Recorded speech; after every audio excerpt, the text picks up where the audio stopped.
Okay, thank you, Alex. Thanks for inviting me for this. I was asked to talk about Dash for TV, live and low latency services. So this is primarily presented as the chairman of the Dash AF, it's a Dash Industry Forum. I'm chairing the interoperability group there. And it's always great to come to Colorado. It's just the wrong timing, so I would have been rather come here in the winter. But I'm still the proud owner of something down here, of a Vail Resort speeding ticket, so maybe it's better to come in the summer, actually.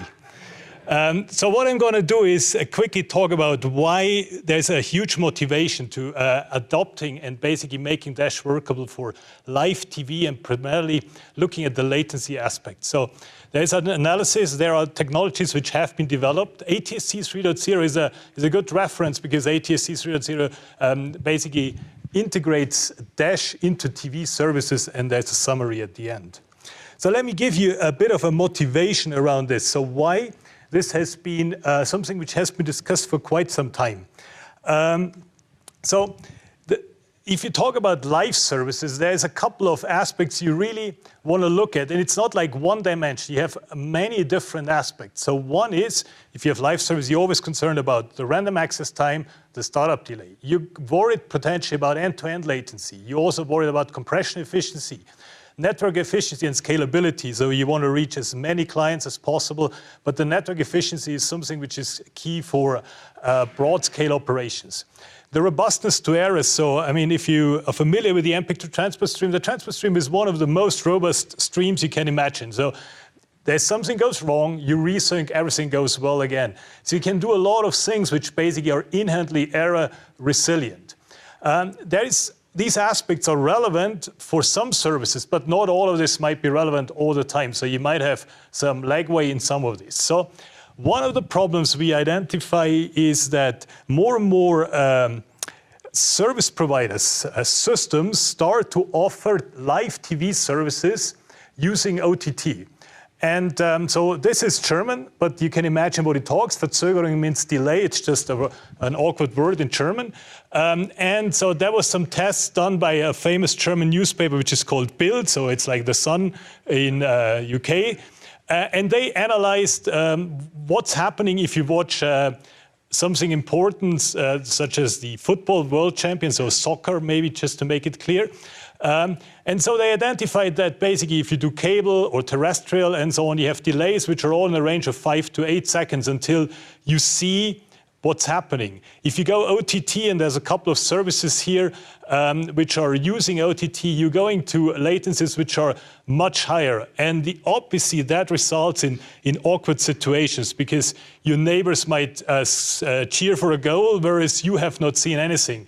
And I also have some personal experience of this. If you, for example, run a notification service on your cell phone and you watch it on an OTT services, you know that a goal will happen. So it's the whole tension or anything that's gone. So there's a major aspect, and there are more use cases, and I come back to this later. So this has been identified. I have some slides from a workshop, which is DVB. DVB, you're probably familiar. I'm from Europe, so DVB is what defines TV in Europe. And so they have an annual conference on DVB World, and a couple of presentations pointed to this problem. So there's one which actually comes from Red Bull Media House, and they basically point to the problem they're having because Red Bull, for example, moved a lot of their services exclusively to OTT. So they basically say, we know that OTT is the way to go. We can reach many more devices. We have much more control over this, but there are issues if you go into live services. There was another presentation which was brought forward by Will Law from Akamai, and he basically was pointing to the same issues. So he also collected some data on the left-hand side on streaming services, and that was during the presidential debate. So basically it shows how different services were acting in terms of delay. The delays were all, for OTT services, not good enough. But he also points that there is an ability now to move from something which is 45 seconds to something better and come back what technologies are employed. So there's a massive motivation. I believe I have one more. So Wowser issued a great report just in a couple of weeks ago.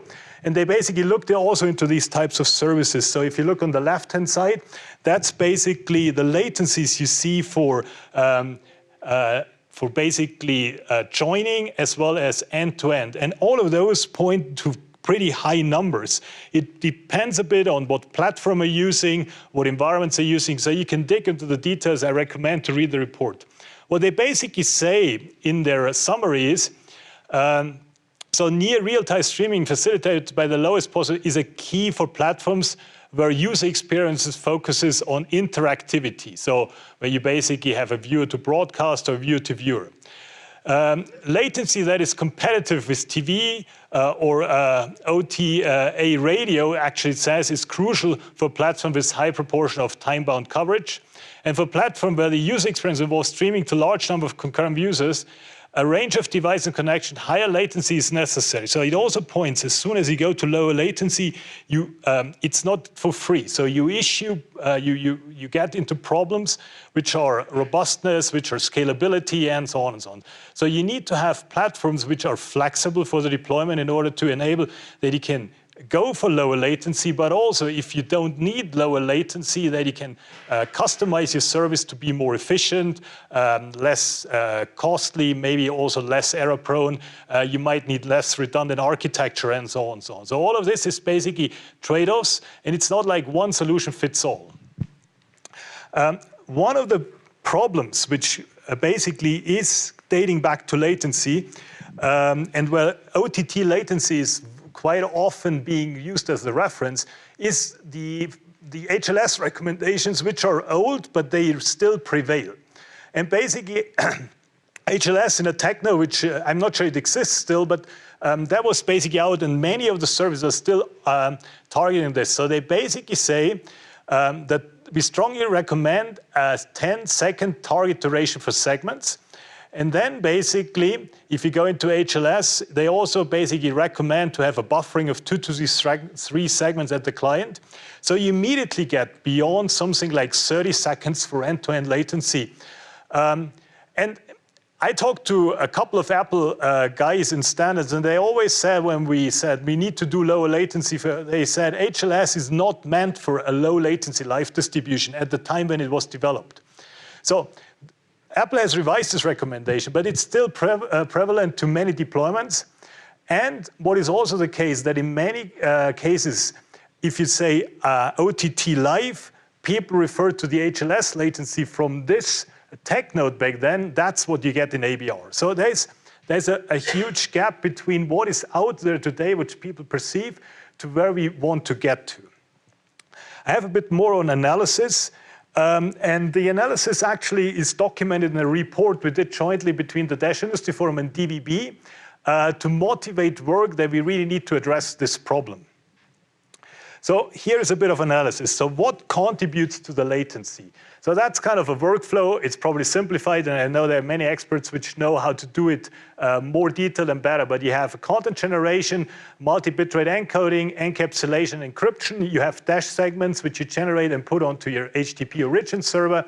There's a huge network in between, a CDN, different edge nodes, and so on and so on. So you have a dash client, you do decapsulation and decoding, and finally the presentation. So there are delays throughout, which basically contribute to the end-to-end latency. Some of them are not specific to ABR distribution. They are very generic to TV services, but some of them are pretty specific to ABR. So one is you need to generate a full segment until you can publish it, so that adds delay. You have delays from the publishing, so just the file system or the file distribution from the origin server into a CDN is typically a file-based protocol. Then you basically have delays which result from downloading this segment into the client. Then you have from the ABR client processing, basically you have delays. That's just the buffering requirements. You have issues that many of these lower-end devices you have, like receiver clock drifting, so you want to make sure that you have stability there.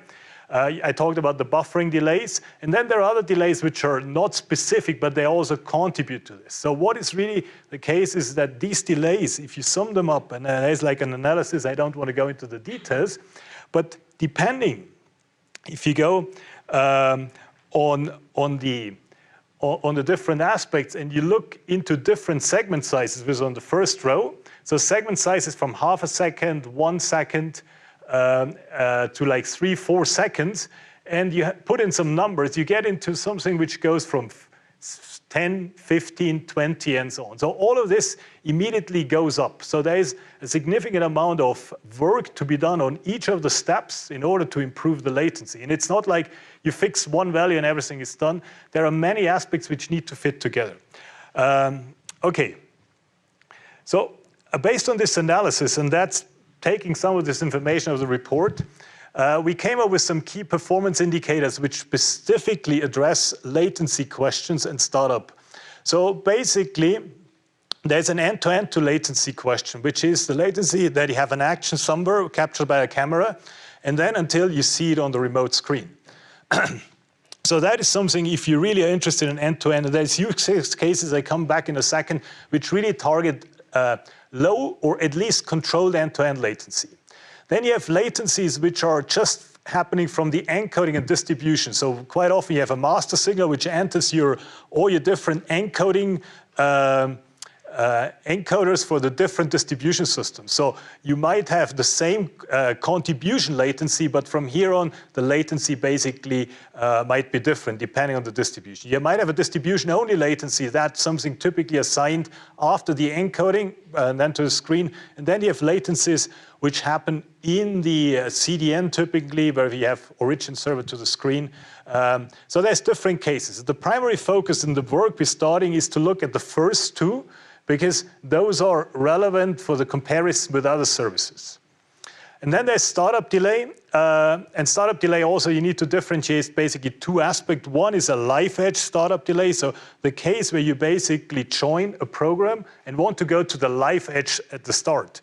That could be different to what is a seek startup delay. So because if you're seeking, that could be a bot service or you're going somewhere back and forth. You have different startup delays. So that's basically the time if you're not necessarily going to the live edge. Live edge, startup delay, and latency is also an issue which basically needs to be looked at independently, but there is some relation as well. But if you adjust the parameters and this might also impact of other issues. For example, compression efficiency. A very typical issue is, okay, let's just reduce the segment size, very simple. But if you have segments where each segment starts as an IDR frame, you go below like 2 seconds, that impacts coding efficiency. If you generate more segments or if you basically have more requests into the network efficiency scalability goes down. The robustness, the bandwidth variations gets lower. Also, your bandwidth estimation basically gets more difficult. And you might go all the way that you say, maybe HTTP and TCP is not the right protocol if you really want to go to very low latency. The question is, what is the impact then? That is maybe much more costly for your network, but still, I mean, these things need to be considered, right? So I think there is an economically feasible deployment parameters to make ABR- work for low latency live, but it needs to also be something which basically still makes it economically feasible. In order to get to something that we say, where do we want to get to? We created a couple of benchmark numbers. So first of all, we looked a bit on what is kind of the services today, and that's very rudimentary numbers. We have basically what is startup delay today in other TV services. And you read like from 0.5 to 2 seconds. There's a pretty old channel change for IPTV. You look in Wikipedia and SepTimes, you find something from 2 to 4 seconds. Probably it can be faster, but that's something in the range here.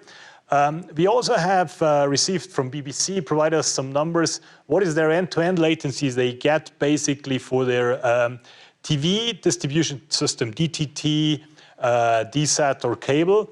And they reported us typically it's something as 3 seconds.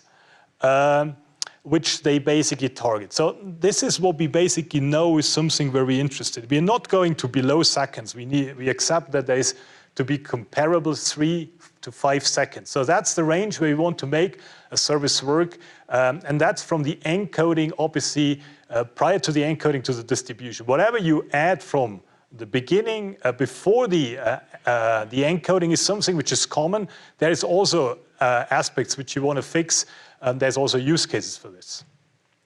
The other one is basically the issue about if you compete with social network feeds, which is another competitive. So you're not going to compete with the actual other distribution means, but you compete with Twitter, Facebook, or notification services.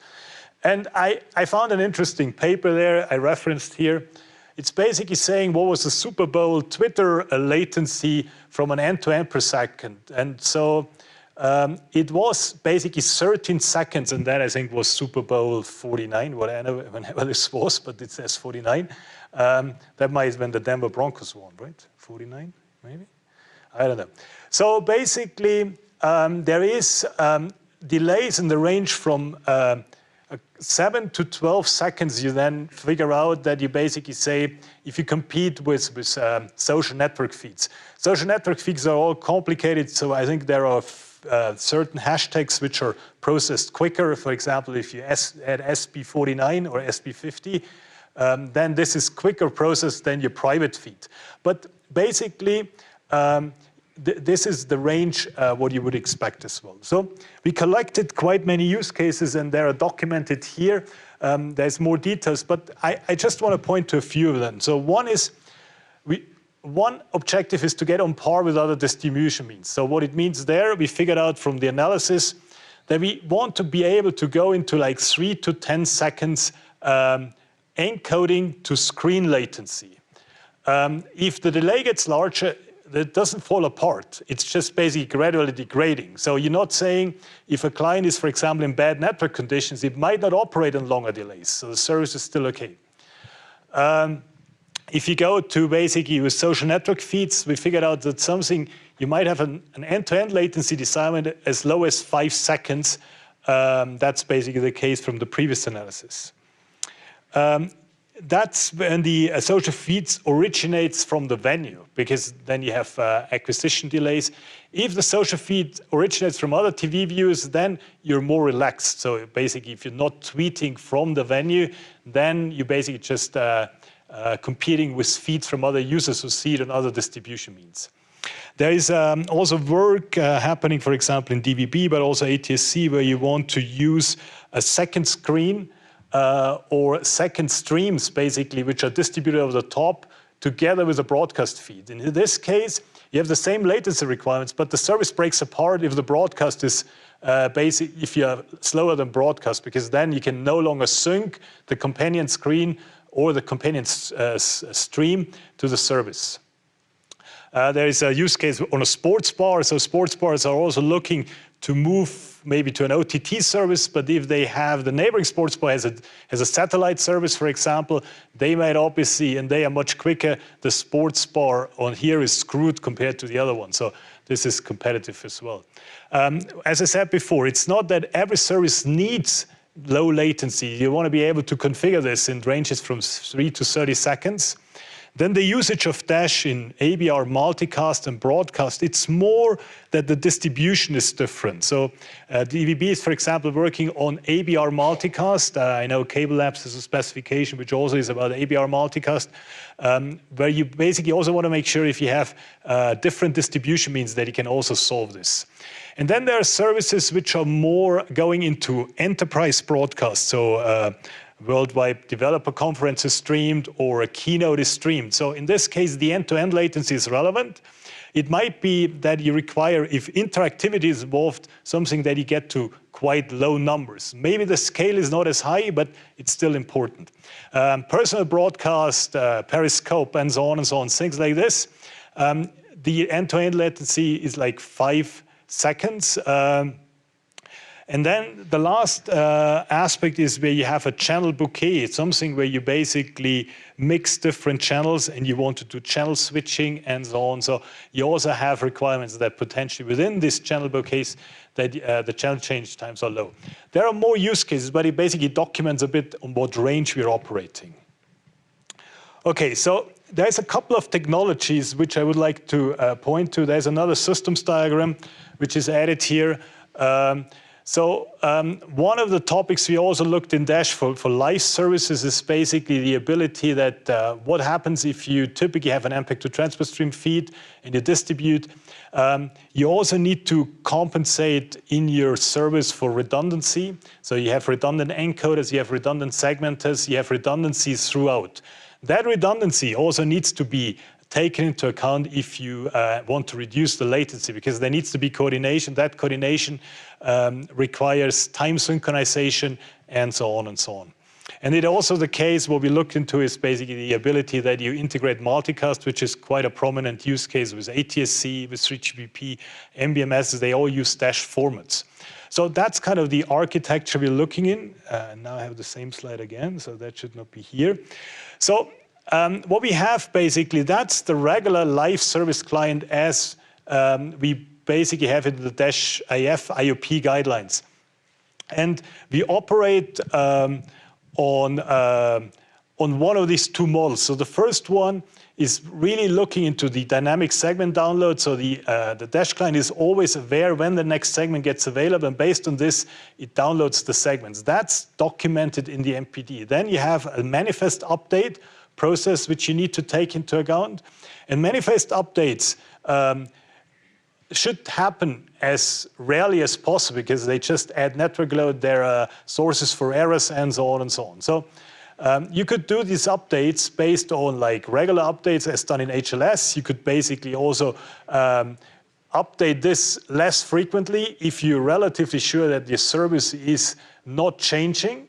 But then there's the ability that you use the main client, which basically involves that the client needs to parse the segments to extract the event messages. That is a slightly higher complexity. That's why we separate it out to basically include the segment parsing, which is basically in the red box, into the Dash client, because you need to identify in the EMSG that there is an update of the service. So I have a diagram here which tries to explain this. Basically what's happening in terms of live. So you have a server and you have a client. So basically the server generates and offers segments, and you basically might offer 2 segments, and you have a minimum update period announced in the MPD. That tells you that when you download an MPD, you can wait for that long time until you update the next MPD. There will be no changes in the service offering. You can use your regular template construction to move forward. And if you basically generate this content on the server, then the client at some point of time fetches the MPD and basically gets the information. I know segment 1 and 2 are available on the server, and 3 is available as well at a certain point in time, and segment 4 will be available in the future.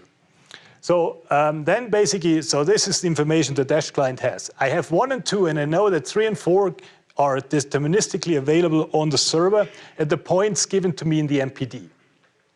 So then there's a suggested presentation delay, which can be added to the MPD, which basically tells now the client, okay, from the time when this was published on the server, which is a determined wall clock time, I should wait that long until I can play out. That makes my service relatively stable. And then this continues, and basically there's continuously segments offered on the server.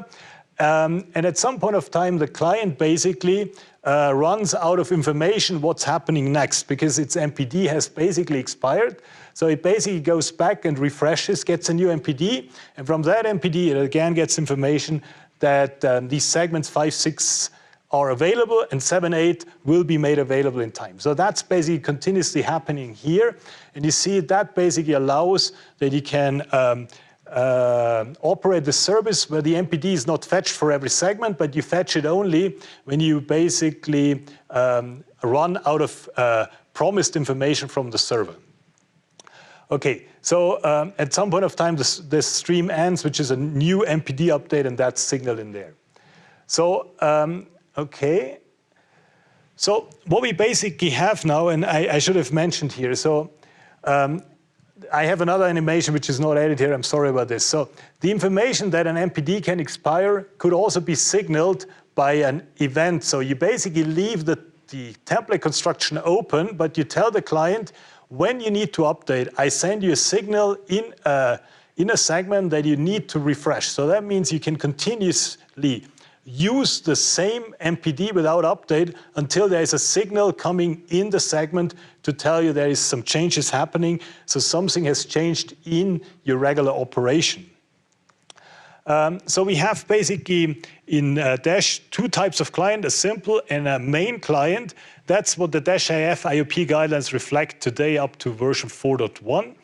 And basically, you can use the same client for static and dynamic. So basically static means that it's more a WAT service, dynamic for live services. You operate with MPD updates, so you can basically have changes.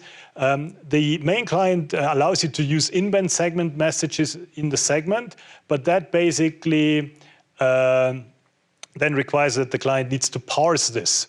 The URLs are generated for the simple client always only based on the MPD. In the main client, you use the segment URL generation, use the information in the MPD, but you also read into the segment, and from the segment information, you construct the next segment URL by using the timing template. You can signal gaps in the timeline. Gaps in the timeline happen if you have encoder failures, for example, so you want to indicate this. Well, we have that basically the three aspects. The segment starts with a close scope. You always use random access close scope, and you do switching at close scope. Segment boundaries are also used for random access and switching. What we do is in the simple client, you keep the segment duration constant. In the main client, you can vary this, but that requires, as said, that you read into the segment in order to generate the next address. If typically the startup requests are three times MPD plus IS plus MS. So that's basically what you require for startup. And so it also, that time synchronization is supported. What is not there is the broadcast TV content. So that's why we developed in MPEG recently a broadcast client which targets live services, and that adds a couple of aspects, and I want to go through this quickly. So how can we improve the latency now? So these are the questions based on the previous aspects. So first one is reducing the segment size. That's basically, but then the question is on the compression efficiency and the caching efficiency. The second one is reducing the latency in the segment generation and publishing. So one way which is addressing this is, for example, chunk delivery. So I come back to this in a second. The third one is reducing the delivery latency of the segment. So that's basically by, for example, having a full synchronization between the client and the server. So that means that you always know accurately when the service is published. You could also add into your network, for example, QoS support. So if the client is aware that you have some QoS support, it can operate on shorter buffers. And then you can reduce also the client buffering. And that is basically something which addresses more that you can play out segments before you have fully received them. So that's something, for example, what is done in ATSC. There are other ideas, but these are the primary aspects you can look into.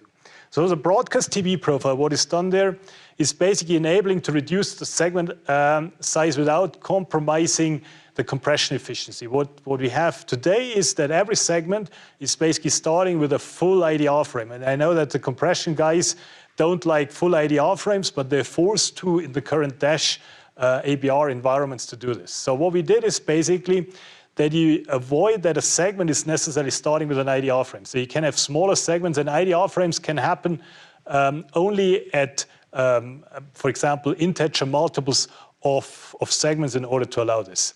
You can now also basically, for example, have that switching and random access is basically separated out. So you can have open GOP segments which are not suitable for switching, but they can be used for random access. So you can use reduce random access frequency. At the same time, you can then basically have the switching granularity is larger.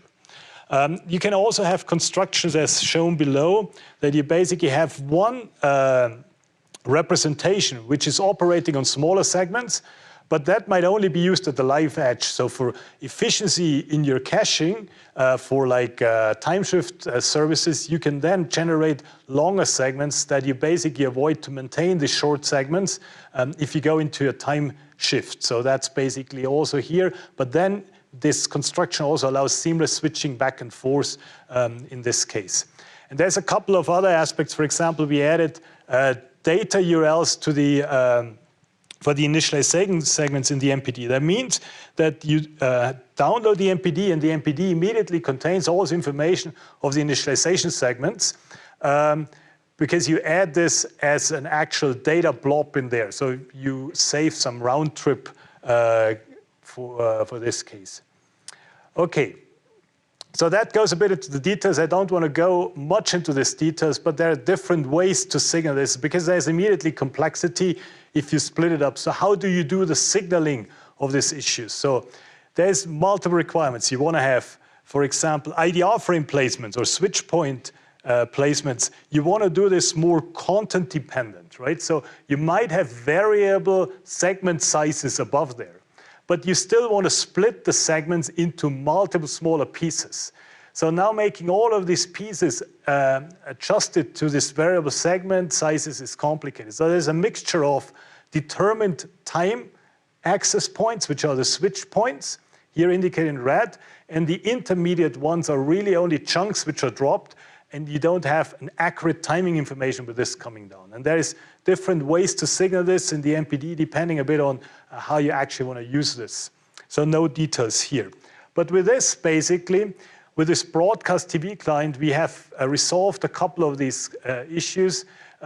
In particular, we can use segments which are shorter without losing compression efficiency. We basically reduce the startup latency because we don't have to download. Okay, so these were the number of requests here. So we only need 2 requests until you can start up, because the MPD contains everything. And so there's a couple of advantages by using this in order to reduce the latency. Another one which is looked into is chunk delivery. So chunk delivery here is basically the idea that you deliver the segment before it's fully generated. So you issue a request, the request is served, but the encode is still generating the segment. And what's happening then is basically that you always only generate the prefix of the segment. That requires a bit of changes in the ISO file format. You need to basically chunk the filing and use multiple fragments, so multiple movie fragments for one segment.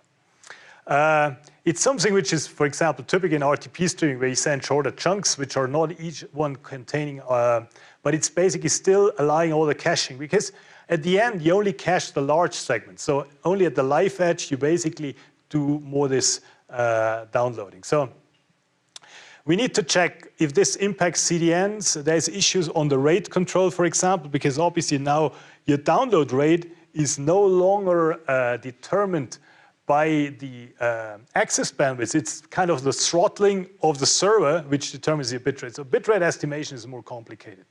There's a lot of ongoing research. There's a good papers from Adobe, Paris Tech. There's just one aspect here. So what we know is that the impact in coding efficiency here is really small. So it's how many samples you add per fragment. And you see as soon as you aggregate like 10, 15 samples, so frames, which means at a 50 hertz distribution, it means 10 frames is, how much? You know it. It's like half a second, so there's no coding efficiency problems, especially if you go to HD services. So that's a promising issue, but we need to check also the details, what's working here. So there are a couple of other issues which are looked into. One is basically that you can deliver the data on the server when it's available. So you're not necessarily operating on the request, but you deliver it when it's available. So one is really that we want to make the server and the client absolutely synchronous in the timing, so that basically the client knows exactly when it can go to requests. What we want to obviously still avoid is that 404s are happening. These are major impacts on the service operation. There is more work in AMPEC, for example, also that you, instead of pulling the segments, you use some push modes or semi-push modes, for example, by using HTTP 2.0 or WebSockets. And broadcast also kind of provides the option. So broadcast also pushes. So overall, you can reduce the delivery and request latency by applying these kind of things. Another one is to support more quality of service and delivery. That can be used basically to minimize client buffering, because if the client is aware of more accurate information on the distribution, it can more easily react to changes as well. If it needs to measure it and basically measure it and react to this, then the client buffering needs to be high. So there are aspects which are looked into, for example, in AMPEC Send, which was developed. You can add information from the networks, which, for example, gives you information about caching, what segments are cached. It might give you bitrate guarantees or other network information, which you can use to optimize your client buffering. And you can also obviously look how you can support this on the underlying layer. So there's CMAF, and I will come to CMAF later, but basically the whole issue about chunk delivery, reducing the latency, is also something which is part of CMAF. And so that basically enables that content can be generated to support this lower latency. So here basically the idea is, again, instead of having a large segment, which starts with an IDR frame, you can have multiple chunks which can then be delivered individually to reduce the latency. How much time do I have left?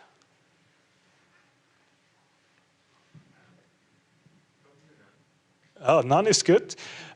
So then I skip basically Atsc, except that I want to say that Atsc basically uses some of the technologies which has been presented here, because it's inherently broadcast, so there was inherently the request for supporting this lower latency. Atsc is a bit simpler because obviously, because you're pushing the formats, you're broadcasting, you're not necessarily in an adaptive bitrate, you don't look into the HTTP CDN questions and so on and so on.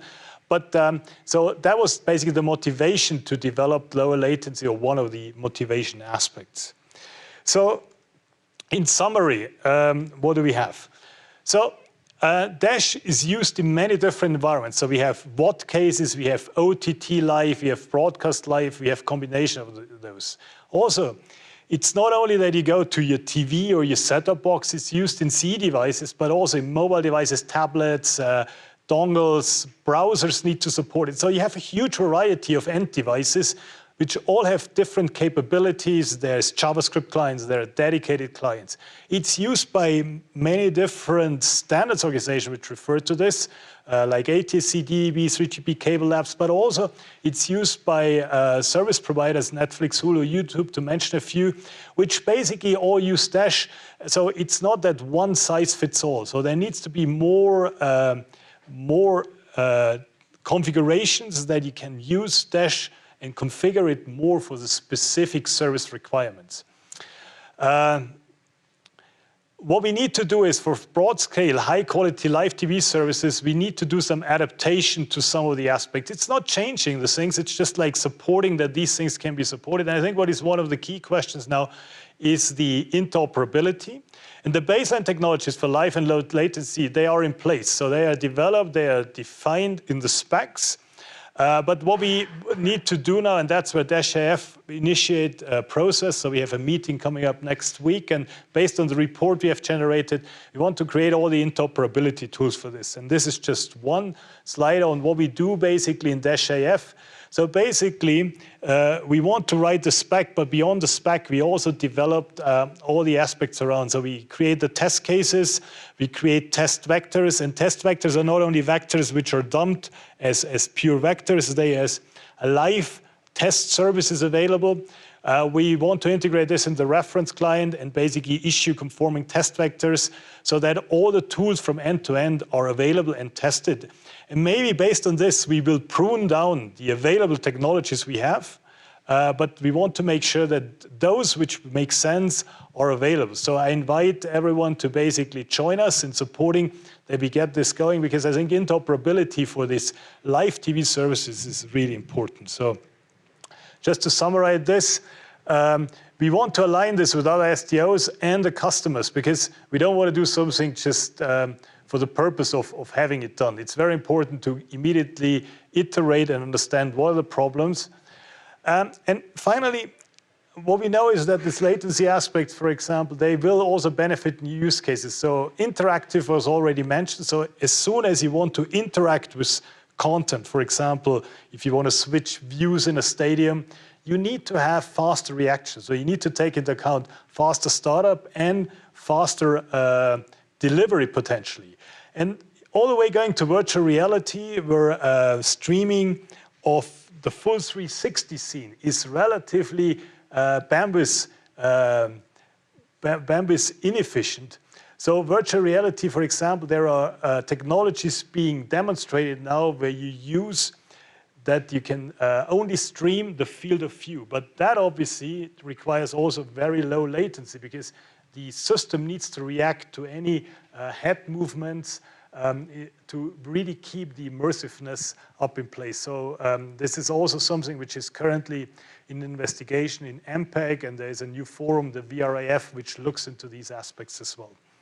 Okay, I think that's it. How can you participate? I invite you to join the -AF.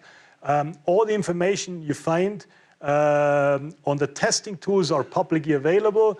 And we want to continue to collaborate with the broadcast industry, specifically working with Atsc and DVB. And I know we also work with Cable Labs through Alex. That's it. Thank you very much.